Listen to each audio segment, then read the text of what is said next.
Hello guys, ഞാൻ Canada വന്ന് കഴിഞ്ഞിട്ടുള്ള എൻ്റെ ഫസ്റ്റ് സ്നോഫോൾ എക്സ്പീരിയൻസ് ആട്ടോ ഇത്. പുറത്ത് മഞ്ഞ് പെയ്യണ്ടെന്ന് ജിജിൻ പറഞ്ഞ പാടെ കേട്ട പാടി കേൾക്കാത്ത പാത എന്ന് പറഞ്ഞ പോലെ ഞാൻ ഓടി വന്നതാ മഞ്ഞ് കാണാൻ. പക്ഷേ ഇട്ടിരിക്കുന്ന ഗെറ്റപ്പിൽ നിൽക്കാൻ പറ്റത്തില്ല എന്ന് എനിക്ക് മനസ്സിലായി. പിന്നെ ഓടിപ്പോയി അകത്ത് പോയിട്ട് ജാക്കറ്റും ഷൂസും ഗ്ലൗസും എല്ലാം ഇട്ടിട്ട് വന്നിട്ടാണ് ഈ വീഡിയോ എടുക്കുന്നത്.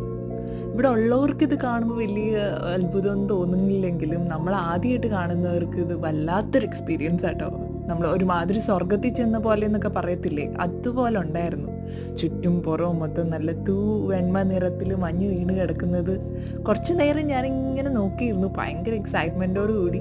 പക്ഷെ ഒത്തിരി നേരമൊന്നും നമുക്ക് നിൽക്കാൻ പറ്റത്തില്ല. നല്ല മഞ്ഞും കണ്ണിലേക്ക് മഞ്ഞ് വീഴുന്നതുകൊണ്ട് കണ്ണും തുറക്കാൻ പറ്റുന്നില്ല, കൈ പുറത്തിടാനും പറ്റത്തില്ല. എന്തായാലും ഞാൻ ഈ എക്സ്പീരിയൻസ് നന്നായിട്ട് എൻജോയ് ചെയ്തു. മേ ബി ആദ്യമായിട്ട് ആയതുകൊണ്ടായിരിക്കും. നിങ്ങൾക്ക് ഇത് കണ്ടിട്ട് ഇഷ്ടപ്പെട്ട് കാണുമെന്ന് ഞാൻ കരുതുന്നു. ബൈ.